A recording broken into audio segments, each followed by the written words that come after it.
Hello. Can everybody hear me? More or less? Okay, there we go. Hi, good afternoon, and welcome to the 4th Annual Distinguished Scholar Lecture. My name is Elisa German, and I am the Vice President of the Association of Print Scholars. I would like to thank you for joining us today, and although many of you are already familiar with APS, I want to take a moment briefly to tell you a little bit more about the organization for those of you who are here for the first time. The Association of Print Scholars was founded in 2014 as a nonprofit organization that seeks to encourage and support innovative and interdisciplinary approaches in the history and practice of printmaking. In addition to sponsoring a wide range of workshops, grants, and awards for those working in the field, with each year, we continue to grow our membership in an effort to create an active community of scholars. With nearly 500 members worldwide, including curators, artists, students, teachers, independent scholars, and print lovers, we encourage anyone who is interested in learning more about APS or in becoming a member to visit our website, printscholars.org. I want to thank the many people who made this event possible, especially outgoing APS co-presidents, Brittany Salisbury and Christina Weil, who have been incredible and invaluable in organizing the lecture, as well as all areas of APS. We would like to thank our events coordinator, Catherine Alkauskas, our lecture coordinator, Danielle Cantor, the art history department at the CUNY Graduate Center, who have generously supported and hosted this event for the past 3 years, and especially Marilyn Mercado for her help with logistics and planning this afternoon. I'll now turn things over to the new president of APS, Allison Chang, who will introduce our speaker for this afternoon. Thank you very much.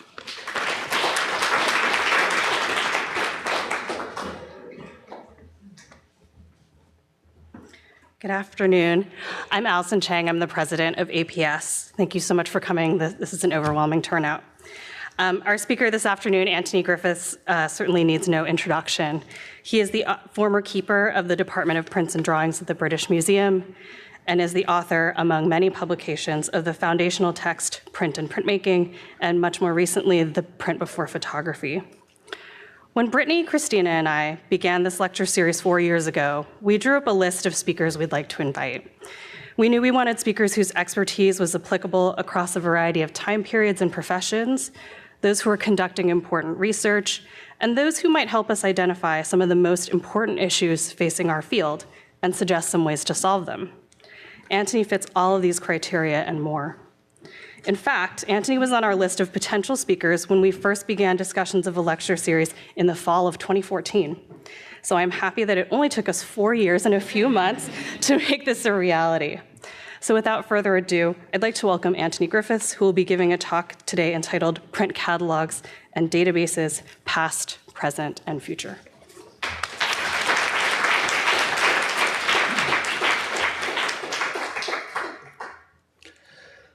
Well, thank you very much indeed for your kind words and for the honor you've done me in inviting me to talk to you today. The subject that I've chosen is one very much to my heart, as for nearly 20 years I was responsible not only for the cataloguing within the Department of Prints and Drawings, but more widely for the whole collections database in the British Museum and its online presentation. So you must forgive my talk for being centred on the British Museum. That is my experience, and one that I hope I can share with the generation, or a new generation of print scholars. So I shall start by taking you back to a time that many of you will never have known, the world before computers invaded museums in the second half of the 1980s. It was the world of the first decade of my career, for I joined the museum in 1976. Let me describe how things worked then. And please do not think that I'm merely describing yet another British oddity. All the big European print rooms worked in a similar way. Their collections are so large that no one had ever attempted to catalogue them. In the British Museum, we had a handwritten acquisition register. I'm going to lift this up, it's easier. There are 86 volumes in this cupboard, and in theory, they list everything in the collection. But the entries were made as the prints arrived and were not indexed, so they could not tell us whether we owned any particular work. Inside the register, There is a register number on the left, a one-line description of the drawing or print, and sometimes on the right it indicates where the print might be placed and whom we'd acquired it from. But it was useless as a catalogue. American print rooms were much more advanced. Most of them had a card catalogue in which you could look up the printmakers and see what you had by them. The British Museum never even tried to create a card catalogue. When the museum was founded in 1753, there were already too many prints for one curator to cope with. And even if he had done this systematically, he would have needed to write out 4 index cards, one each for the printmaker, the designer, the subject, and ideally, the publisher. If they had been stored, these cards, in such a way that a human being could physically reach them, they would have covered a floor area which is larger than that needed for the collection itself. American collections had been formed more recently. They were much smaller, and the cards could be written as the prints arrived. Most American collections were counted in tens of thousands, most European ones in hundreds of thousands or millions. This is the print room, and the collection is in the cupboards around 3 sides of this study room. You're looking at only 1/3 of our storage. We reckon in London that we have about 2 million prints. The Bibliothèque Nationale in Paris has certainly well over 10 million. So how did we know what we had? The simple answer is that we did not, and I reckon that 1/3 of all staff time was spent in trying to find prints. There were 2 tools for retrieval. The first was a sophisticated placing system.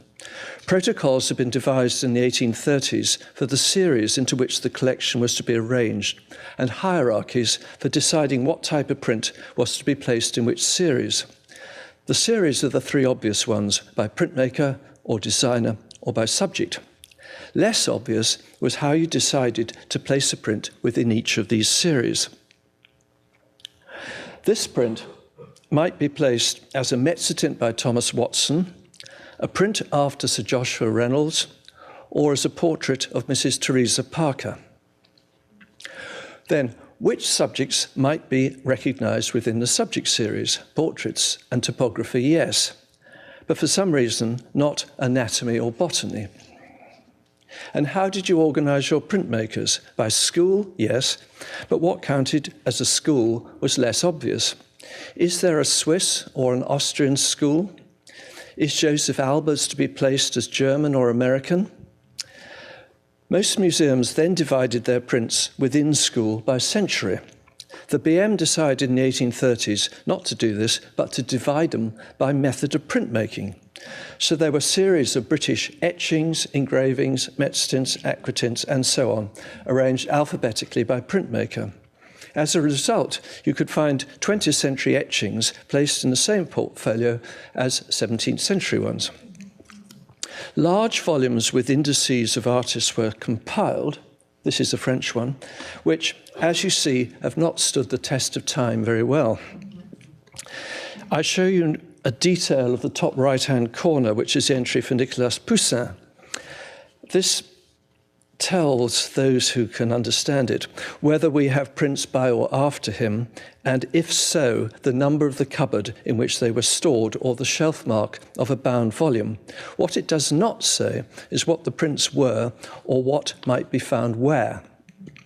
The pencil annotations added at the lower left are despairing attempts by staff to help them find some frequently requested prints.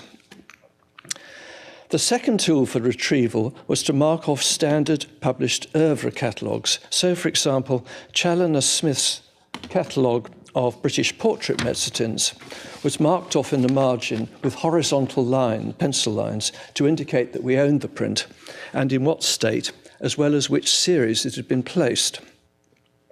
This method worked, sort of, when there was a published catalogue that could be used. But few catalogues had been written, and then only for major engravers. So this perhaps could only be used for about 5% of the collection.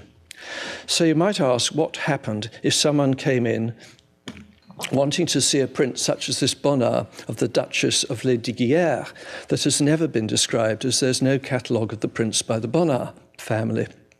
So All we could do was to look among the prints by or after the Bonnard family, loose and bound, the series of portraits under the name of the sitter, and the series of fashion prints, since this is rarely a fashion print and not a portrait. So, in this case, we might have 7 or 8 cupboards in which to look, and the fashion prints were in very large boxes that needed 2 people to handle. If we could not find it, there were 2 possibilities. Either we did not possess the print, or that we did possess the print, but it was placed somewhere else, or misplaced. And if so, you had no hope of finding it except by chance and good luck. Perhaps I have said enough to explain why we regarded and still regard the advent of computer cataloguing as pure gain. No need for lots of space. A terminal for each person would suffice. You can see them right up on the top gallery.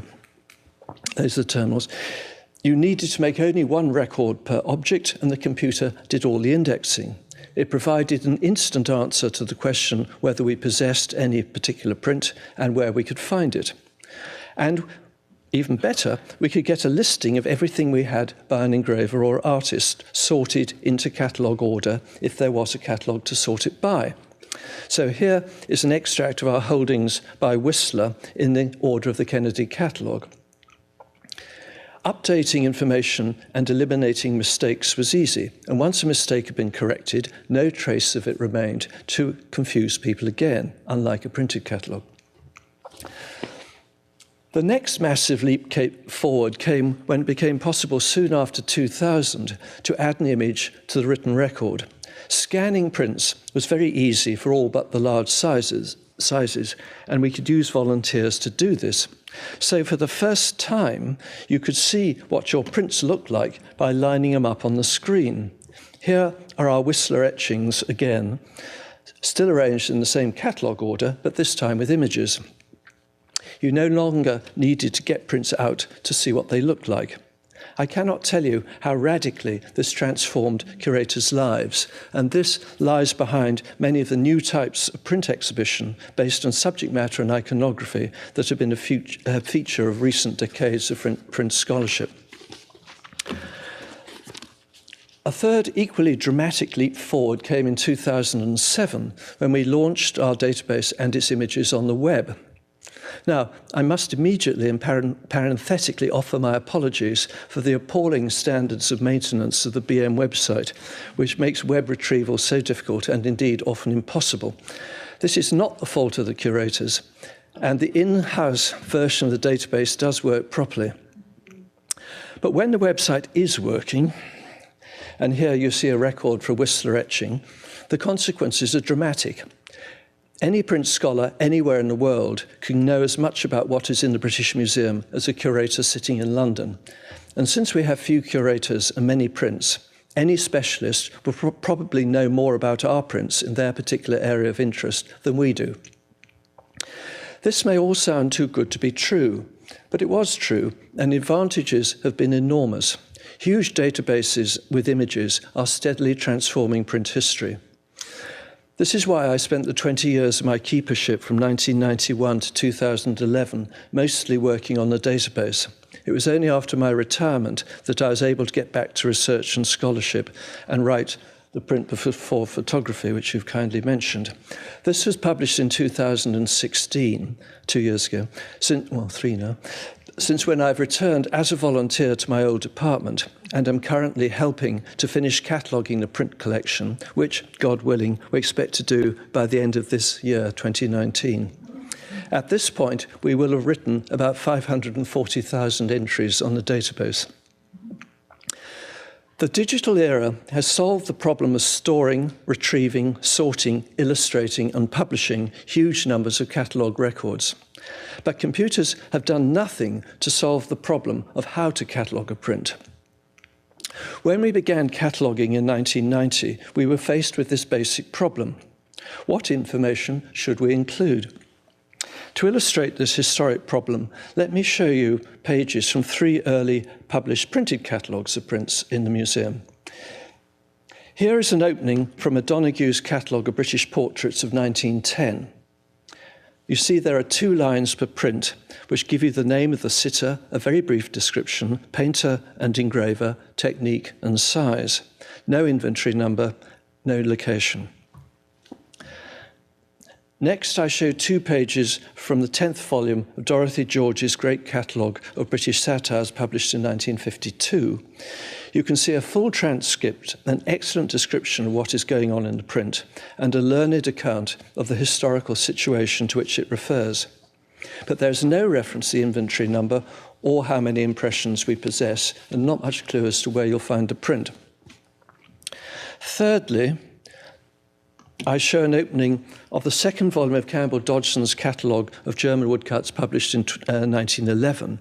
The page relates to Hans Burgma's Lovers Surprised by Death, bottom right there.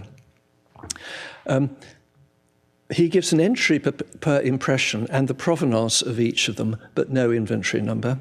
And after the block of entries, he lists all the states he knew, even when there was no impression of that state in the British Museum. This, of course, is well on the way towards a catalogue raisonné.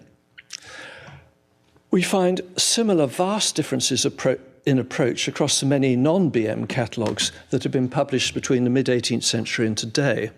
This can be simply illustrated by looking at the Holstein, Dutch and Flemish volumes. Here, on the screen, are 2 pages listing the prints after Van Dyck from the first Old Holstein of 1952, arranged by engraver and with 1 line per print. So you can see how many prints there are on that page. Here is one of the new Holstein volumes published 50 years later in 2002, with several pages devoted to 1 single print after Van Dyck. If we want to catalogue a broadside, we need to record very different sorts of information and description than if we are cataloguing a pack of playing cards or a trade card. Whatever schema we devise for the database will have to work for every sort of print in the collection. 1 set of cataloguing fields must fit all. If we look at printed books, which are the closest analogy to prints, we find that our question there has been answered. The professional world of books and libraries is, I should guess, several thousand times larger than that of prints, and has developed over many centuries. It has produced the Anglo-American cataloguing rules, first published in 1967, revised in 2002, and superseded in 2010 by RDA. These have been more or less universally adopted in the English-speaking world. The rules assume that any edition of a printed book is a standard object which permits a standardized description which can be used by any participating library. Libraries copy that description from each other and add the press mark of the copy of the work that they possess. Now, no international standard like this existed for describing prints when we began in 1990, and it still does not exist today. So we had to make up our own rules, and this is far from simple. A few conventions already existed. Measurements, at least in Europe, were always metric, and height always preceded width. Printmaking techniques, too, had a reasonably standardized vocabulary. But how much lettering should be transcribed? To copy all the text on Jenner's Ages of Man of the 1630s would take hours. Then how should it be transcribed? Computer typefaces do not allow anything like a facsimile of what is on the print. So what standardization should we employ? Should we change a Latin V into the vowel U when it was not consonantal? This has not been done in this record of this print after Van Dyck, with results that look rather odd. Should we expand contractions in Latin or correct an obvious mistake in spelling? More basic is the question, how full should the description be? This middle right is what we wrote for Dürer's Melancholia, but every person in this room faced with the same task would come up with a different description. Let us continue with Melancholia. If you were searching for it on the web, you would almost certainly type in the Latin form of the word with melan, M-E-L-A-N-C-H, melancholia. But, as you can see, Dürer actually put on the plate melancholia. And this is what we transcribed onto the record, which is there, you see, on the title, top right. We realized we had a problem when people who had searched under melancholia asked us why we possessed no impression of so famous a print. In fact, we have 5 impressions and 5 copies of it. And as you see, we had to add the conventional spelling of the word to the record, beginning of the description. I'm showing you here a small detail of the data entry screens that we currently use for cataloguing. This is something that the public never sees. Those of you who have catalogue prints in America have probably used TMS. The software used in many British museums is different, but the principles and problems of cataloguing remain exactly the same. It will help you to find prints in any museum database if I can show you something of what is going on behind the scenes. The first point to note is that the data entry fields are divided into 2 groups. Some are free text, i.e. the physical description in the middle right. Others, for example, the object name above it, use controlled terminology. The reason for this is that in creating a computer record, you have to do 2 things at the same time. You need to describe the print in ordinary prose as you would in a traditional catalogue, and you also need to index it in a standardized way. So the free text fields carry the primary information, while the controlled fields do the job of indexing. This requires you to repeat the same information often in different fields.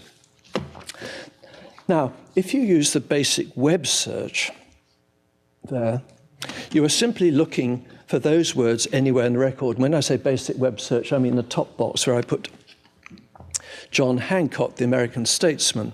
If you put it up there, you'll find any record which includes both the words John and the word Hancock somewhere in the record, even if they're not associated with each other. There are 187 such records, I can tell you, on the BM database.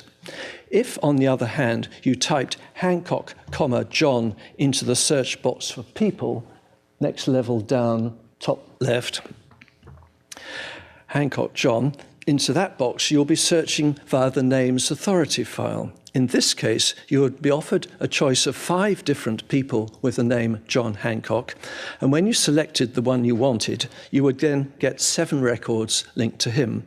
That's assuming you want the American John Hancock. These and these alone might help your investigation, and here is one of those records. The lines that you see, sorry, it isn't. The lines that you see in red in a record are the controlled fields, and clicking on the question mark to the right of it takes you into the relevant authority file. So if you clicked on John Hancock, which is not actually on the screen, it's just out of shot, that will get you into his summary biography, and it is very summary. Now, I'm sure that you all know this, but I'm constantly being surprised by people who do not realize the difference between simple and advanced searches. And this is rather more important for us our topic today, you'll be startled by the number of collection websites which only offer a simple web search, word search, and have no adequate terminology control and therefore no advanced search facility. When you are dealing with large collections, this makes life very difficult indeed. Now let us stick with names and dig down into our 5 John Hancocks. It was the process of cataloguing that made it clear that 5 different John Hancocks were being referred to in different prints or records. And so a biographical record had to be constructed for each of them so that they could be differentiated and identified. This has been a major curatorial effort which is ongoing. Here is the in-house entry for one of the other John Hancocks. No, it isn't. Have I gone too far? No. Yes, there he is. The records are built up and adjusted as cataloguing proceeds, using information from the prints themselves and from other reference sources. This work is collaborative across the entire curatorial body, so that, for example, a donor to one department can be identified with a donor to another, and so the biography can be adjusted. For every record, the name has to be standardized. If we're to find all the prints after designs by Peter Cooker van Aast, for example, up on the screen, we must link every record to the same name. As you can see, we can enable searching for alternative forms of name, and there's lots of alternative forms of name, but there has to be only one record per person. Besides the names thesaurus, there are about a dozen other controlled fields in the museum. For example, geography, materials, techniques, object types, cultures, periods, ethnic groups, and so on. Using these successfully enables objects to be pinpointed quite precisely within the 2.5 million records on the whole database. Searching via the free text fields takes far, far longer. Controlled fields of two kinds. There are simple authority files, as we've just seen for the names. Then there are the thesauri, which organize terms into organize terms into structured hierarchies. This is a detail from the geographical thesaurus and shows that Nassau is in New Providence, which is in the Bahamas, which is in the Caribbean, which is part of the Americas. So a search for views of the Caribbean will automatically include all views of Nassau. A geographical thesaurus of this kind is a nightmare to construct, since there are huge numbers of places that need to be disambiguated, such as Toledo, Spain, and Toledo, Ohio. You might think that a GPS reference would help, but no. I discovered that in pre-colonial Africa, villages moved every decade or so, lock, stock, and barrel, 10 or 12 miles away, in order to find fresh soil to till. So a village over 50 years could move 100 miles. A different problem is that geography and politics can never be separated.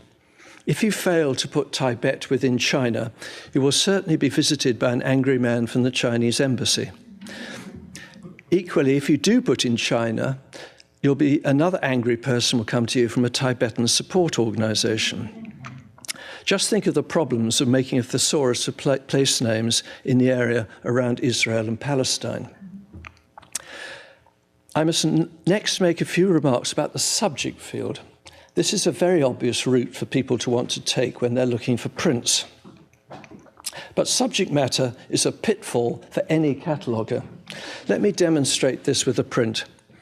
This is the engraving of Hogarth's March to Finchley, showing the regiments of guards marching north from Tottenham Court Road to Finchley in 1745 to defend London against the army of the Stuart claimant to the throne. As you see, it is full of incident and detail. So you might want to put in your subject index military uniform, drums, boxing. You might put in drunkenness and prostitution. A topographer might want to put in Tottenham Court, where the scene is set. An architectural historian might want to say something about the building housing a brothel on the right. A historian of public houses would be interested in the inn sign. A military historian would be interested in the depiction of camp followers of an army. An art historian might see this as a satire, and a political historian would expect to find it indexed under the year 1745 and the Jacobite uprising. The point I'm making is that the number of potential index terms is both very large and of very different kinds. Which you decide to employ depends on who you think is going to use your information. This problem underlies and undermines every subject index, including the two best-known ones, Iconoclast and the Getty Art and Architecture Thesaurus. Iconoclast works admirably if you're a historian of traditional European painting. Before the 19th century, the iconography of European painting was remarkably standardized and lends itself to being categorized in this way. We can all recognize that this is Tobias and the angel with a fish, even when we have no idea who made the painting or the print. But the subject matter of European prints is far wider than that of painting, and there is much that Iconoclast cannot adequately cover. The Getty Thesaurus is an astonishing achievement, but is so detailed and complicated that it requires expertise to use it. An ordinary cataloguer cannot be expected to have the specialised knowledge to describe all the elements in a print like this by the master GA with caltrop. Can you tell me if it shows a torus? Is there a special word for the shell motifs around the base of the column? Long descriptions and extensive indexing would be of use only to a specialist architectural historian. In short, I'm saying that the problems of description and indexing are insoluble for any large collection that covers almost any subject. You cannot succeed in pleasing everyone. Since I firmly believe that the best is enemy of the good and that anything is a lot better than nothing, we had to be pragmatic. When you are tasked with cataloguing a large collection, you will not be given the time to draw up in advance cataloguing rules for every sort of print. Even if you were, the longer and more complicated your rules, the greater the chance that your cataloguers will forget them or not be able to interpret them if they do look them up. We started the other way round. We decided that we'd never complete the task unless we catalogued 20 to 25 prints a day per cataloguer. And so what we had to do was truncate our length of entry to meet this target. We established guidelines rather than rules and employed intelligent people with some familiarity with European iconography and languages and allowed them to take their own decisions. We accepted that the same print would be entered differently by different cataloguers and indeed by the same cataloguer on 2 different days. Cataloguing today is no less dependent on people and their skills than it was in the 18th century. I have so far left unmentioned one immensely important aspect of museum print databases. The greatest terror for those who are in charge of museums is theft, since they're driven by accountability. This means auditors. And auditors require that there should be 1 record per object and that the 2 prime fields should be inventory number and location, neither of these being fields of much interest to scholars. If you look at the top left of this record, you will see that there are 2 tabs, one marked Inventory, the other marked Catalogue. The Inventory tab contains the register number and location, both of which are then repeated as the first page of the Catalogue tab. The pressures that led to this stupid result have been institutionalised in Britain in the so-called spectrum standards to which museums are now required to adhere. Auditors care not a jot that 5 different records might refer to 5 different states of the same print. Curators, on the other hand, do care about this very much. So there's an inherent tension built into every museum database. Print scholars, as we saw in the case of Campbell Dodson, are always pushing in the direction of a catalogue raisonné by wanting to record and classify all the states of a single plate and identify the copies that were made from it. Auditors and collection managers are always pulling in the other direction and insisting on the object-by-object approach. So when we began in 1990, it was inconceivable that we would be allowed to construct the database in the way of a Holstein catalogue, in which a prime printing matrix is first identified, is then classified into its known states and copies, and under each variety are listed the known impressions, occasionally with impression-specific notes attached relating to their condition, colouring, or whatever. Another result from the same pressure from above is that almost invariably every object that an institution possesses is required to be put onto a single database. This therefore has to be constructed to hold as many different types of information as there are types of object in the collection. You would have no idea, if you were not a numismatist or a horologist, of the complexities of describing coins and clocks. And there's some of the special fields on the right that they have to use. So requests to fine-tune data and its retrieval in a way that is most beneficial to a particular branch of study, such as prints, are most unlikely to be heeded. As a result, it can be very difficult to pull information together and organise it within a museum database. If you have 6 impressions of the same print, whether in the same or variant states, you need to put your comment on the subject matter or on a related painting onto only one of those 6 records. If you do not, you have to change 6 records every time you edit your comment. So, in order to do this, you need to link the records together so that that comment can be found. If there is a standard catalogue, you can enter the number and a search on that will find all 6 records. But the huge majority of prints have never been described in any catalogue, in which case this is not an option. The best you can do is try to ensure that you standardize your written description so that it is obvious that you're describing the same object and scan in images of each one to remove any doubt. This is more easily said than done when different impressions of the same print are found in different places in the collection and the cataloguer does not realize that it has already been described. We are constantly reconciling variant descriptions we have created for different impressions, the same print found in different places.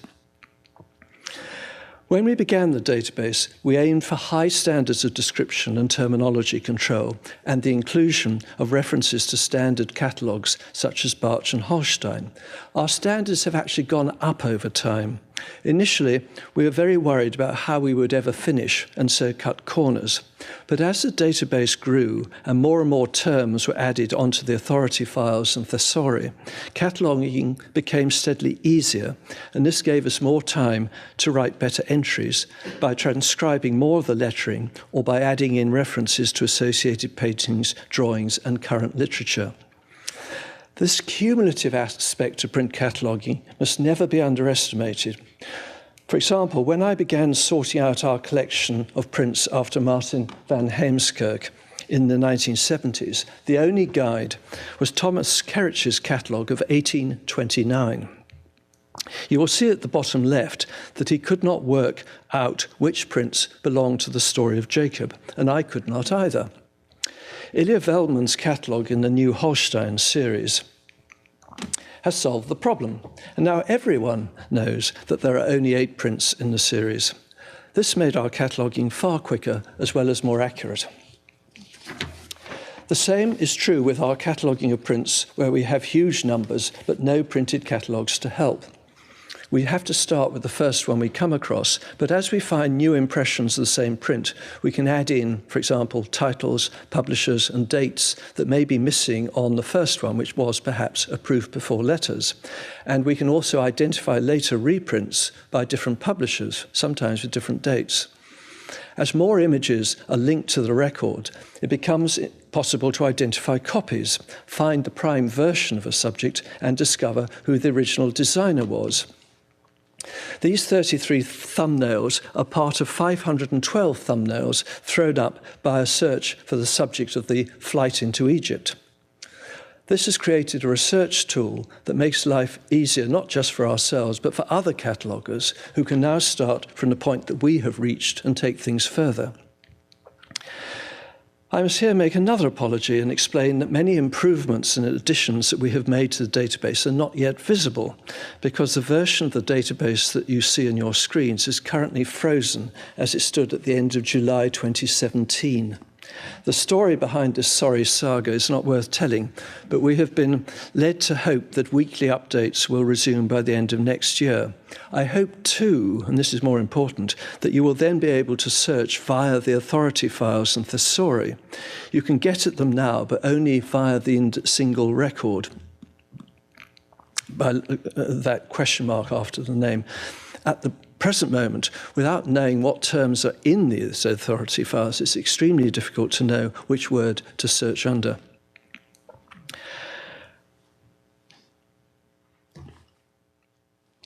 One major research benefit of the database lies in the identification of publishers. I have already explained that a biographical file has to be constructed if personal names are to be disambiguated. In the case of prints, this has required us to identify the publishers on whom so very little information has in the past been compiled. The outstanding exception, of course, is pre-revolutionary France, thanks to the great dictionary compiled by Maxime Préau and his colleagues. And I show a page open at the entry for the Landry family. But there's nothing similar to this available for Britain, Germany, or Italy. And there are plenty of obscure names among Netherlandish publishers. The efforts of recording the addresses and names of such men and of indexing the prints that they published creates a powerful tool for research. We can now see what sort of prints a publisher produced, when he produced them, and which engravers and artists he worked with. By recording the addresses, for example, at which Bartolozzi lived. No, what's it? Oh, dear, oh dear. If I push this too hard, it hops. That's my trouble. Yeah, here's Bartolozzi. By recording the addresses at which Bartolozzi lived and the dates that he lived at those addresses, we can find which other publishers or engravers were his neighbours and who took over his premises. So one of those addresses is at Great Titchfield Street. So looking up Great Titchfield Street, these are all the other people who lived in Great Titchfield Street. This is a powerful tool to help write the history of the London print publishing trade. Since I've been boasting of the great advantages of the database, it's only fair that I list a few disadvantages. Some of these came as a complete surprise, such as a remark that came from a senior official of the museum that once a whole collection was on the database, there would no longer be any need to employ curators, only collection handlers. Less obviously pernicious is the argument that there's no longer any need to publish printed collection catalogues, since all the information is now on the web. This argument seems at first plausible, and a catalogue of the type that I showed at the beginning of English portraits can indeed best be accommodated and upgraded on the web. But what about Dorothy George's catalogue of British satires, which we saw before? Here we have a single class of print that has its own internal logic and dynamic, since prints responded both to the political situation and to each other. The effort to arrange them in chronological sequence and to construct an interpretive narrative commentary that links each print to the other goes far beyond what can be done given the limitations of a computer screen. It allows a synoptic vision that goes forward and back and sideways and allows the human brain to digest the information intelligently. In the BM, we have had one experience of trying to publish a web catalogue driven from the database. This actually was a drawing catalogue, Martin Royalton Kish's catalogue of our Rembrandt drawings. The hope was to load all the catalogue text onto the database and then equip it with a front end, which you can see here. And this front end served to guide the reader to the specially written introductory essays on the one hand, and on the other hand, link them directly with the records which were held in the main database. I have to say that this experience was very unsatisfactory. The formulae of an authored scholarly catalogue do not sit comfortably in a database designed for other purposes, and the constant updates we make of new information about exhibition history, newly published attributions and such like look out of place in a catalogue that is supposed to represent the state of knowledge of a single individual, but at a moment which is fast receding into the past. It is impossible to reconcile the changeability required for a database with the stability of a printed catalogue. If you try to get round this by storing multiple versions of the text, the database will rapidly become unusable for everyday use. Most people who consult a database want to read a single text which is up to date and informative, and few will have the time or inclination to find their way through an archive of alternative texts. Some of you by now must be wondering about the third element of my title, Past, Present and Future. What do I have to say about the future? Well, this largely depends on what point you think the present has reached. I would love to be able to say that all the important print collections have more or less completed their catalogues to a high standard and published them on the web with good images. But you know as well as I do that this is not true. Few collections have completed their cataloguing, and many have not put more than selected highlights onto the web. Where material has been published, we often find that the information is thinner than we would wish. I do not say this in any critical spirit. For most collections with one or two curators and few resources, to get anything out on the web at all is a major achievement for which they must be applauded. Anything is better than nothing. But we have to be realistic and recognise that there is a very long way to go before we can say that most collections have most of their prints published on the web. And until we reach that point, it is difficult to talk of next steps. One question that constantly arises is whether it will be possible to create a universal catalogue on a single database onto which all print collections could be put. This was the ideal behind the universal print room that was being discussed a decade or so ago. This is far too complicated a matter to discuss in this lecture, though I guess you may want to ask some questions about it afterwards. But my own conclusion is that although it might be technically feasible, and I think it would be technically feasible, it would be politically impossible and would need huge resources to achieve it. And given the low institutional status of print collections in most places, the chances of obtaining those resources are nil. Maybe the semantic web and RDF will come to our rescue. I'm no expert here, but being a natural skeptic, I expect that we will have to continue to rely on search engines, and I hope that better versions can be developed that work across databases and which will extract the information we need from them more effectively. I must here mention the problem of anonymous prints. There are probably as many of these as there are prints by named printmakers. But unless there are works of the 15th century which have, like the incunables of printed books, always been given a special status, anonymous prints are almost never included in catalogues.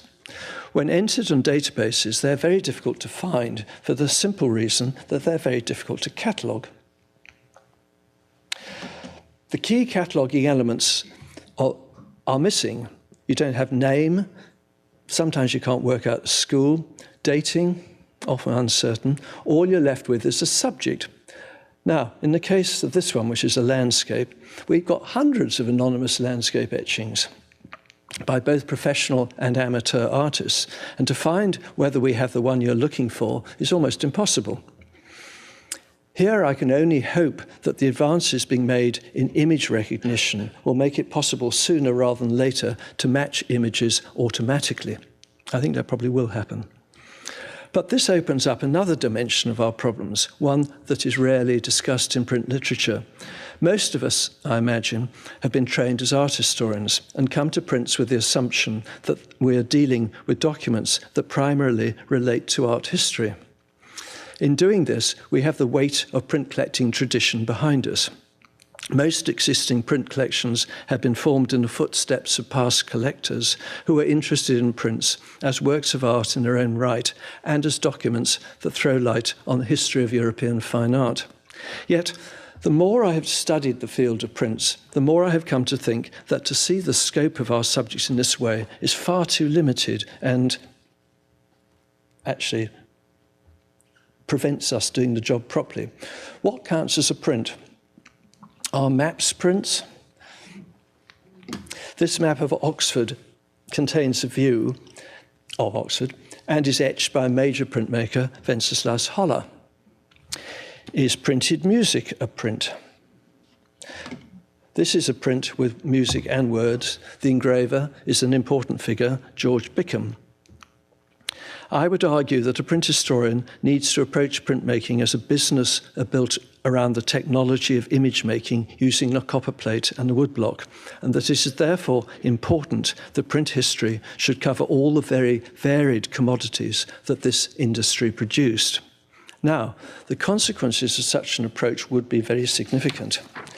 The first is that it becomes necessary to catalogue the zoological prints of Wales in the, say, the Kendal Whaling Museum. I'm sure they've got this. This is actually a British Museum one.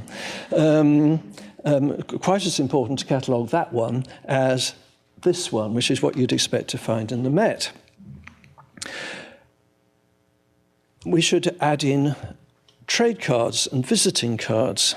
Sarah Sophia Banks, a great collector of the years around 1800, built up a large collection of these that's now in the BM, and you often find these are by major artists. There's some by Piranesi, for example. Ornament prints are another category that are often regarded as marginal. Sometimes they're in fine art museums and galleries, sometimes they're attached to collections of decorative art. Here in New York, you have two major collections, one in the Met, the other in the Cooper-Hewitt. What should we do about printed games and toys, like this engraving that can be pasted onto a disc and spun round at speed to give the illusion of the rabbit jumping? A second consequence is that we would have to pay attention to the prints that no longer survive and are only recorded in early publishers' catalogues. And we would have to find surviving prints that have escaped our notice. Where would we look? The obvious answer is in libraries, which hold by far the biggest group of cheap prints, whether illustrated broadsides or popular pamphlets and chapbooks illustrated with woodcuts like this one. It is in libraries that we will also find many bound sets of prints and the illustrated books. These are the Cinderellas of the print world. This proof on a single plate was produced for the collector's market, and it belongs without question to the high end of print production of its day. It is designed by Thomas Stothard, a member of the Royal Academy, and he designed well over 1,000 book illustrations of this kind, which we have as a proof in our collection. But the book itself is in the British Library. And if you look at the library catalogues, you will find that there's no mention there are any prints in the book. In fact, it's very unusual to find in library catalogues any mention of the existence of illustrations in the book. Modern library catalogues are tied to their own cataloguing traditions and do not currently offer the possibility of cataloguing these prints in a way that a museum or gallery does, as an individual object to which a photograph can be linked. Is there any hope that this might change? I rather doubt it, and certainly experience I gather from British Library very much suggests that it's not going to change, because it would mean a change of mindset and new programs to catalogue them, which would inevitably not link comfortably with the programs that are used for cataloguing books. So where might we be in another 30 years? I hope that at least the fine art print collections will have gone a long way to completing their catalogues and publishing them on the web with high-quality images that can be zoomed into. That's important. The more that is available on the web, the simpler and quicker such cataloguing becomes for everyone. I have been told that the starting point for many print cataloguers faced with a new print is to see whether there's an impression already on the web. You would be amazed, or maybe you wouldn't, by how many descriptions of prints in dealer and auction catalogues bear an uncannily close resemblance to something published on the web. But this, to my mind, is fine, and to supply the world with full and accurate information is something that museums are for. There should be no room for alternative facts. What really worries me is the maintenance of databases, not in the basic sense of ensuring that they remain online, but in the sense of maintaining their quality. Anyone writing a catalogue entry for a print is always working under pressure to get the job finished before the funding runs out, and it is very easy to make mistakes. I'm sure that I have made thousands of errors in the 33,000 catalogue entries that I've written myself. A standard way to produce a new record is to copy an existing record for a similar print and then use that copy as a template to create a new record by changing the necessary fields. So, if you see in the web a record for a print with some incomprehensible mistake, for example, a view of a country house indexed as a portrait of Shakespeare, the cause is always a templated record with leftover data that should have been deleted. So weeding out mistakes is a fundamental part of the process. So too is the updating of records with fuller or better information. whether with simple data, such as the numbers of a newly published catalogue raisonné, with references to articles or entries in exhibition catalogues, or with new information. For example, Naoki Takahatake has made numerous new attributions of Italian chiaroscuro woodcuts in her superb new catalogue. She has, for example, securely identified this print of Christ healing the paralytic, which we have as anonymous in our database, securely identified it as a work of Niccolo Vicentino. Now, to enter the mass of her new information onto our database will take 3 or 4 days' work, and since it requires rewriting most of the records, can only be done by someone with some knowledge of the subject. Will this be done in the future? The danger is that when the generation of curators and catalogues who created the records have retired, their paymasters will assume that the work is finished and decide that the database is henceforth the responsibility of registrars and not of curators. So my final message is that databases are always provisional, they're always work in progress, and that curators must never allow them to become static. They need constant attention, and without assiduous updating and improvement, they will wither, and eventually they will die of obsolescence.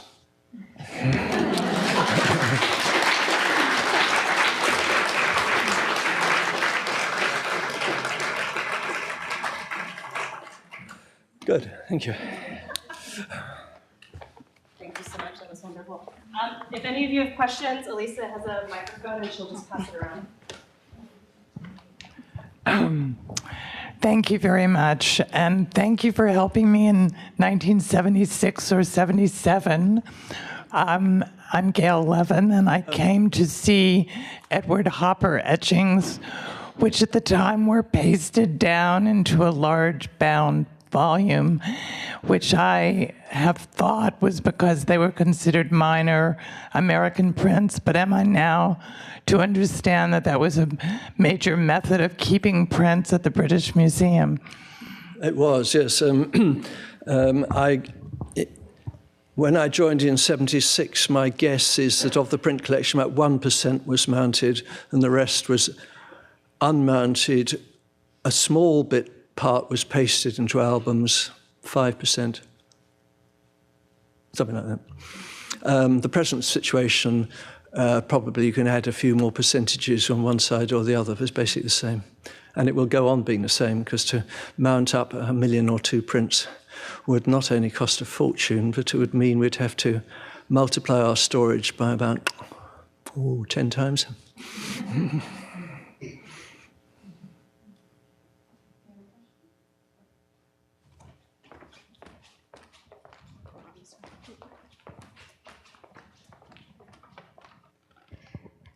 Thank you for a fantastic lecture. I am actually working on my dissertation right now, and it's on illustrated books. So I was so happy to hear you call them the Cinderellas of the print world. And I was wondering if you could speak a little bit more about the cataloging of these kind of objects, how they usually slide into obscure library catalogs as opposed to museum catalogs, and maybe just speak a little bit more to your experience with illustrated books or plates that become illustrations in novels. Yep, well, it's a hell of a problem. Before I'm rude about libraries, let me explain that from our side of the fence, obviously, we do have illustrated books, some of them in our department, and they're brutes to do. How are you going to catalogue it? Is it 1 record or is it 100 records? You've got 100 plates. Are you going to catalogue it plate by plate or as a book and simply say including? And to be blunt, if we're going to get this job finished by the end of this year, we're going to have to do the first, not the second. We will have the advantage that at least we can index them under the names of the artists, but you won't get a picture of each of those plates. So we haven't got an answer to it from the print side. If you then look at the library side, perhaps I should expand a bit about this problem about the gap between library cataloguing and print cataloguing. As I said, the library assumes that a library technology assumes that if you got a copy of the book, an edition of a book, that copy of the book is a standard object which is going to be repeated in every other copy of that edition. Now, we all know this isn't entirely true, but it's got enough truth in it to make it politically possible to do that. And so someone cataloguing a book well can supply, if you like, a template for anyone else to copy. If you then go to the print world and you pick up a print, someone cataloguing that print well is not going to be able to supply from that one print a record which will serve as the template for that print, because there are so many variations every print. What you are cataloguing in a print, basically, is not an edition. What you're cataloguing is impressions taken from a single printing matrix. It's the matrix, if you like, is your object that you're cataloguing, except you're not actually cataloguing a matrix because you've never seen it. You're cataloguing the products from it. And you don't know what products came off that matrix until you finished a very, very long process of going around everywhere looking for the blasted things. Holstein, bless them, have done that for you. And so modern Holstein, you do have something which is relatively reliable and which you can build around. But if you're working in a single collection, even when you have multiple states in a single collection, you haven't got enough of a basis to say this is, all the variations of the print. What's worse is that the way that print scholarship, of course, defines the differences is state, not edition. And edition is a very difficult concept to have in printmaking because, what is an edition of a print? Is everything with the same watermark? Is everything on the same paper? Is everything done on the same day? Because prints were not made in the way the books were. Books were, you had the type distributed after you'd printed every signature, probably, in which case you have a real sort of grip on it's either that or it's nothing. A plate you can print a new edition every day if you wanted to, of a different state. So the state, if you like, terminology that we use is not one which matches with any sort of precision to that of editions. And anyone who's tried to catalogue Piranesi knows all about that. If you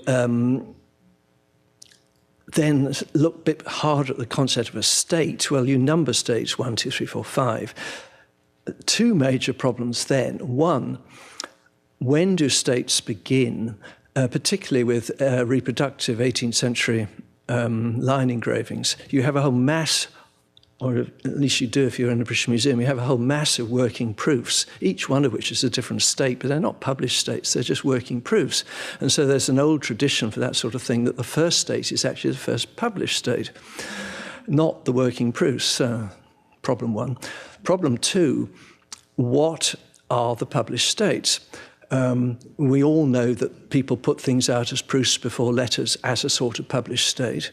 But by the early 19th century, you've got a spectacular mass of different sorts of pre-edition published states. For Raphael Morgan, you go at least to 10 to 12 different sorts of pre-edition states. So you've got all of those. Then, let's say you've defined all your states according to your collection. And, for example, we've got a huge Raphael Morgan collection, so you can do it without too much trouble. Along comes your collection, and you're cataloguing one. Oh, blimey, you've got one between our third and fourth state. Where does that go? Is that now the fourth state, or is it state 3A? And if you call it 3A, no one in the world but you knows what you mean by 3A.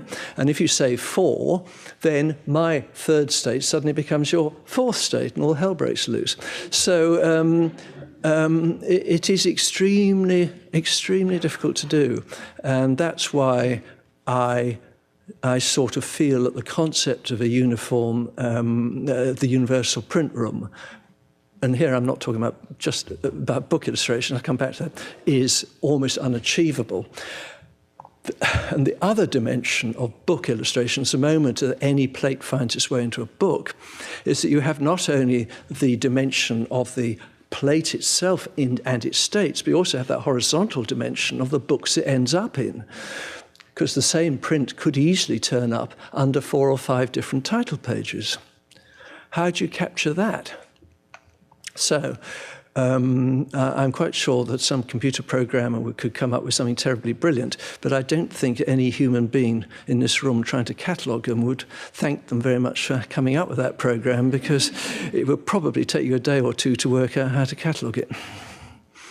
And when you've got perhaps something like 40 or 50 million prints in the world waiting to be catalogued, because the number of prints that have never been described is colossal.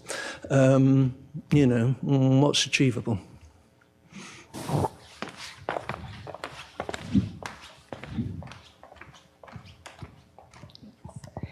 I was wondering how many prints you acquire every year and whether you catalog them once you receive them? The acquisition of prints? Yes, well, I mean, they're catalogued as part of the acquisition process. That we could only do that from the point at which we had a computer program to catalogue them. So, oh God, when was it we began? Mark, do you remember? 2003 or 4 was when the old hand. Was it? Thank you. But that was the day we drew a line under the old handwritten registers and went on and did it on the database. I mean, you had to just choose an arbitrary date and say, right, off we go. But now, yes, everything's straight in the database. Mad not to do that. But it does mean, of course, that what used to be a very simple job of just writing one-line entry, it's become a much longer job because you're actually describing the thing and cataloguing in a much fuller way. So it might have been 10 minutes before. It's more like an hour now, I guess. Sorry. Hi. Is there any continuing use of the manuscript catalogues that you've displaced? The old acquisition record, yes, to frighten people like you. I mean, I don't know how well they. No, I keep them, of course. I mean, we have a very large archive. We've got a lot of Victorian manuscript catalogues of our drawings, which we keep. But I like to think they have no continuing use, apart from occasionally trying to sort out something that's gone badly wrong.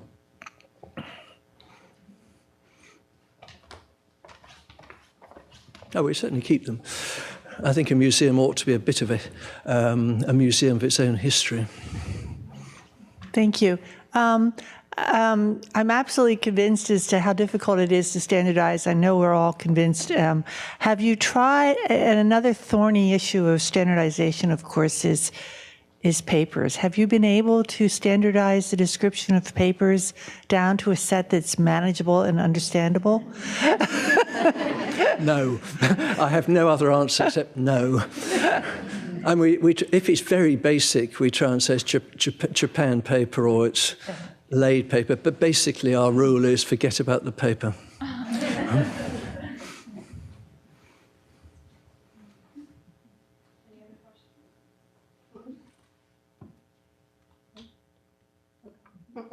Oh, thank you very much. Thank you so much.